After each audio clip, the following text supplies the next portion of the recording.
Hello friends, today here I am going to discuss monthly magazine of August month from Vision IAS. Let's proceed. Our first topic is from Polity and Governance. The Constitution 113th Amendment Bill 2025. चलिए देखते हैं। यह bill भारतीय संविधान में एक नया बदलाव लाने के लिए लाया गया है। इसका मेन एम यह है कि अगर कोई भी सेंट्रल या स्टेट मिनिस्टर, पीएम या सीएम किसी सीरियस क्रिमिनल ऑफेंस में 30 दिन कंटिन्यूअस कस्टडी में रहते हैं तो उसे पद से हटा दिया जाए। वाई इन द न्यूज़, यह चर्चा में क्यों है? हाल ही में यूनियन होम मिनिस्टर ने इस बिल को लोकसभा में इंट्रोड्यूस किया है। इसका मकसद है पब्लिक लाइफ में पॉलिटिकल मोरालिटी और इंटीग्रिटी लाना। मोर ऑन द न्यूज़, खबर के बारे में और जानकारी। यह बिल हमारे संविधान के 3 इम्पोर्टेंट आर्टिकल 75, 164 और 239 ए में बदलाव करना चाहता है। आर्टिकल 75 चीफ सेंट्रल मिनिस्टर और प्राइम मिनिस्टर से जुड़ा है। आर्टिकल 164 स्टेट मिनिस्टर और चीफ मिनिस्टर से जुड़ा है। आर्टिकल 239 ए दिल्ली के मिनिस्टर्स और चीफ मिनिस्टर से जुड़ा है।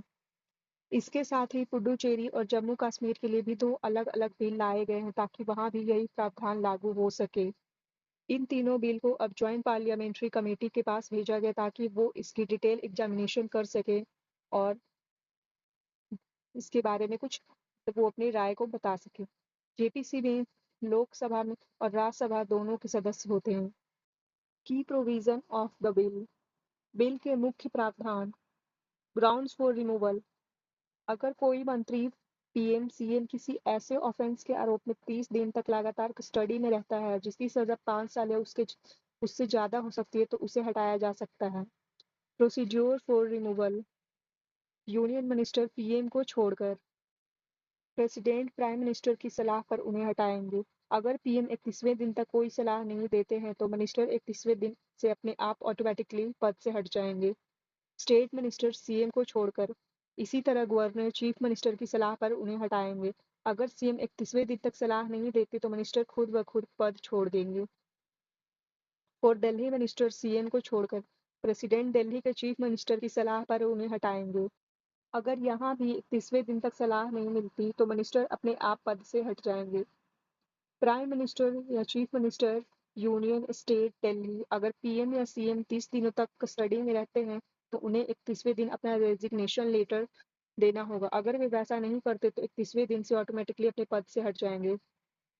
यह बिल पॉलिटिकल अकाउंटेबिलिटी को बढ़ाने की दिशा में एक बड़ा कदम माना जा रहा है। No bar on reappointment, पुनः नियुक्ति पर कोई रोक नहीं। यह एक महत्वपूर्ण प्रावधान है। अगर कोई मंत्री, पीएम, सीएम इस बिल के तहत पद से हटा दिया जाता है तो कस्टडी से बाहर आने के बाद उसे दोबारा उसी पद पर नियुक्त किया जा सकता है। मतलब अगर कोई भी पीएम, सीएम या कोई भी मिनिस्टर को पोस्ट से हटा दिया जाएगा तो उसे दोबारा बाहर आने के बाद उसे दोबारा उसी पोस्ट पर रीअपॉइंट कर किया जा सकता है। Arguments in favour of bills, विधेयक के पक्ष में तर्क। Constitution, morality and ethical governance, संवैधानिक नैतिकता एंड नैतिक शासन। सुप्रीम कोर्ट ने 2014 के Manoj Narula versus union of India case में कहा था कि नैतिकता हमारे संविधान का एक इसेंशियल पार्ट है। सुप्रीम कोर्ट ने सरकार को ऐसे लोगों को मंत्री न बनाने की सलाह दी थी जिन पर सीरियस क्रिमिनल चार्जेस हैं। यह बिल इसी मोरल प्रिंसिपल को कानूनी रूप दे रहा है। प्रोटेक्टिंग पब्लिक ट्रस्ट, जनता का विश्वास बचाना। यह बिल राजनीति में क्रिमिनलाइजेशन और करप्शन के खिलाफ एक स्ट्रॉन्ग स्टैंड है, मतलब एक बिगिनिंग है। इससे जनता की राजनीतिक इंस्टीट्यूशन पर विश्वास बढ़ सकता है। गुड गवर्नेंस, सुशासन, यह जेल से सरकार चलाने की अजीब स्थिति को खत्म करना चाहता है। इसका उद्देश्य एग्जीक्यूटिव फंक्शन को अकाउंटेबिलिटी के साथ जोड़ना है। Bridging legal gap, representation of people act के तहत किसी भी इलेक्टेड रिप्रेजेंटेटिव को केवल कन्विक्शन के बाद ही डिस्क्वालीफाई किया जा सकता है। यह बिल अरेस्ट और डिटेंशन के बीच की पीरियड को एड्रेस करता है जिससे एक बड़ा लीगल गैप फिल होता है। फेयरनेस विद अदर एम्प्लॉयज, अन्य कर्मचारियों के साथ निष्पक्षता। आम सरकारी एम्प्लॉयज़ को 48 घंटे की कस्टडी के बाद सस्पेंड कर दिया जाता है। इसी तरह के स्टैंडर्ड मिनिस्टर पर भी लागू होना चाहिए। आर्ग्यूमेंट्स अगेंस्ट द बिल, विधेयक के विपक्ष में तर्क। Political weaponization and threat to federalism, विपक्ष का कहना है कि ईडी और सीबीआई जैसी सेंट्रल एजेंसीज का मिसयूज हो सकता है। फिल्मसी चार्जेस के आधार पर पॉलिटिकल ओपोनेंट्स को गिरफ्तार करके एक सरकार को इलेक्टोरल कॉन्टेस्ट के बिना डिस्टेबलाइज किया जा सकता है। प्री-इंजंप्शन ऑफ इनोसेंट एट स्टेक। यह bill innocent until proven guilty के खिलाफ फंडामेंटल प्रिंसिपल के खिलाफ है। रिमूवल सिर्फ डिटेंशन के आधार पर होती है, कन्विक्शन के बिना। Lily Thomas versus union of India case में सुप्रीम कोर्ट ने साफ कहा था कि डिस्क्वालिफिकेशन कन्विक्शन के बाद ही शुरू होती है। Inconsistency in treatment. उपचार में असंगति। आरपीए एक्ट के तहत एमपी और एमएलए को कन्विक्शन के बाद ही डिस्क्वालीफाई किया जा सकता है, लेकिन इस बिल के तहत मिनिस्टर को सिर्फ डिटेंशन पर ही फोर्स टू रिजाइन किया जा सकता है। यह एक पैराडॉक्स क्रिएट करता है जहां एक कन्विक्टेड लेजिस्लेचर अरेस्टेड मिनिस्टर से ज्यादा समय तक मिनिस्टर बना रह सकता है। रिवॉल्विंग डोर की समस्या। रीअपॉइंटमेंट का प्रावधान पॉलिटिकल इनस्टेबिलिटी पैदा कर सकता है। यह रेजिग्नेशन और रीइंस्टेटमेंट का एक साइकिल बना सकता है जिससे टैक्टिकल लीगल मैनोवर्स को बढ़ावा मिलेगा। Executive discretion and politicisation. Removal की ड्यूल मैकेनिज्म पीएम सीएम की सलाह या ऑटोमेटिकली सेसेशन के कारण पॉलिटिकल मैनिपुलेशन का खतरा है। पीएम अपनी एलाइज को बचा सकते हैं या होस्टाइल सीएम को निशाना बना सकते हैं। Lack of safeguard. अगर अरेस्ट दुर्भाग्यपूर्ण मैलिशियस पाया जाता है तो कंपनसेशन का कोई प्रावधान नहीं है। इससे अफपा और पीएमएलए जैसे कानूनों के मिसयूज को बढ़ावा मिल सकता है क्योंकि इन कानूनों के तहत जमानत मिलना मुश्किल होता है। उदाहरण के लिए पिछले 5 सालों में ईडी द्वारा दर्ज किए गए 5,000 केसेस में कन्विक्शन 10% से भी कम है। ये दर्शाता है कि अरेस्ट का परिणाम कन्विक्शन नहीं होता है। Existing legal framework and judgment for disqualification after crime. अपराधों के बाद अयोग्यता के लिए मौजूदा कानूनी ढांचा और निर्णय। Representation of the people act 1951। इस कानून का सेक्शन 8(3) कहता है कि अगर किसी लेजिस्लेचर को किसी क्रिमिनल ऑफेंस में 2 साल या उससे ज्यादा की जेल की सजा मिलती है तो उसे चुनाव लड़ने या पद पर रहने से डिस्क्वालीफाई कर दिया जाता है। Lily Thomas 2013 judgment. Supreme Court का यह एक लैंडमार्क जजमेंट था।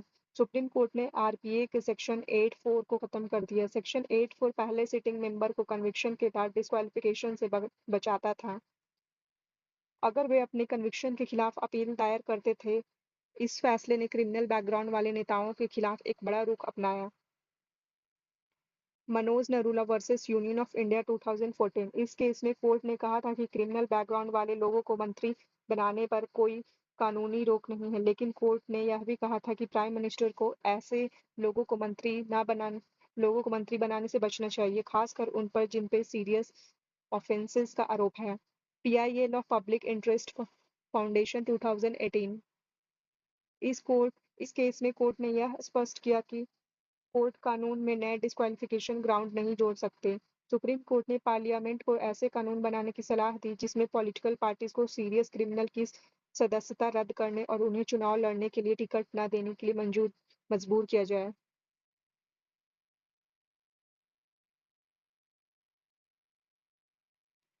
इलेक्शन कमीशन ऑफ इंडिया 2016 में ईसीआई ने आरपीए में बदलाव की सिफारिश की थी। ईसीआई ने सुझाव दिया था कि जिन लोगों पर कोर्ट द्वारा 5 साल या उससे ज्यादा की सजा वाले ऑफेंसेस के लिए चार्जेस फ्रेम किए हैं, उन्हें चुनाव लड़ने से रोका जाना चाहिए। Way forward. इंटरिम सस्पेंशन अंतरिम निलंबन। पूर्ण रूप से हटाने आउटराइट रिमूवल के बजाय कानून में यह प्रावधान किया जा सकता है कि किसी मिनिस्टर को ट्रायल के दौरान अंतरिम रूप से उसके मिनिस्ट्रियल फंक्शन से सस्पेंड किया जाए। इससे अकाउंटेबिलिटी भी बनी रहेगी और गवर्नमेंट के काम में रुकावट भी नहीं आएगी। Strengthening political parties role. राजनीतिक दलों की भूमिका को मजबूत करना। इस समस्या को हल करने के लिए पॉलिटिकल पार्टीज को सेल्फ डिसिप्लिन अपनाना होगा। उन्हें इंटीग्रिटी पर ध्यान देना चाहिए, न केवल विनेबिलिटी जीतने की क्षमता पर। पार्टियों को ऐसे उम्मीदवार को टिकट नहीं देना चाहिए जिनकी क्रिमिनल रिकॉर्ड्स हैं। यह सभी सुझाव एक स्वस्थ हेल्दी डेमोक्रेसी के लिए बहुत जरूरी है। इस पर विचार करके ही हम क्रिमिनलाइजेशन की समस्या को जड़ से खत्म कर सकते हैं। Law commission recommendation. विधि आयोग की सिफारिशें। Disqualification on framing charges. विधि आयोग लॉ कमीशन ने सिफारिश की थी कि अगर किसी व्यक्ति पर 5 साल तक की सजा वाले अपराधों के लिए फ्रेम ऑफ चार्ज होते हैं तो उसे डिस्क्वालिफिकेशन का एक और एडिशनल ग्राउंड बनाया जाए। इससे यह फायदा होगा कि फ्रिवलस, तुच्छ या पॉलिटिकली मोटिवेटेड अरेस्ट पर रोक लगेगी, क्योंकि इसके लिए इनिशियल जुडिशियरी स्क्रूटनी की जरूरत होगी। इनिशियल जुडिशियरी स्क्रूटनी मतलब प्रारंभिक न्यायिक जांच। बेल का एक नियम बनाना। यह सुझाव दिया गया है कि हीनियस वायलेंट क्राइम को छोड़कर बेल को एक नियम बनाना जाए। अगर ऐसा होता तो मंत्री को हटाने वाले नए प्रावधान को वाइडर एक्सेप्टेबिलिटी मिलेगी, क्योंकि गलत आरोपों में लंबे समय तक जेल में रहने का खतरा कम होगा। Fast tracking criminal cases. आपराधिक मामलों में तेजी। मंत्रियों को केवल गिरफ्तारी के आधार पर डिस्क्वालीफाई करने के बजाय फोकस इस बात पर होना चाहिए कि मंत्रियों के खिलाफ चल रहे सीरियस क्रिमिनल केसेस की सुनवाई तेजी से हो। इससे इम्पार्शियल इन्वेस्टिगेशन और स्विफ्टर ट्रायल्स की सुनवाई सुनिश्चित होंगे। Establishing an independent review mechanism. स्वतंत्र समीक्षा के तंत्र की स्थापना।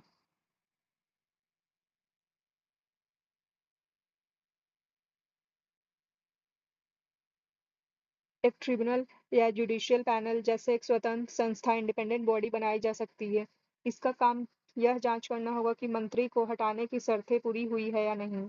यह व्यवस्था एग्जीक्यूटिव ओवररीच को रोकेगी और यह सुनिश्चित करेगी कि कानून का निष्पक्ष रूप से पालन हो।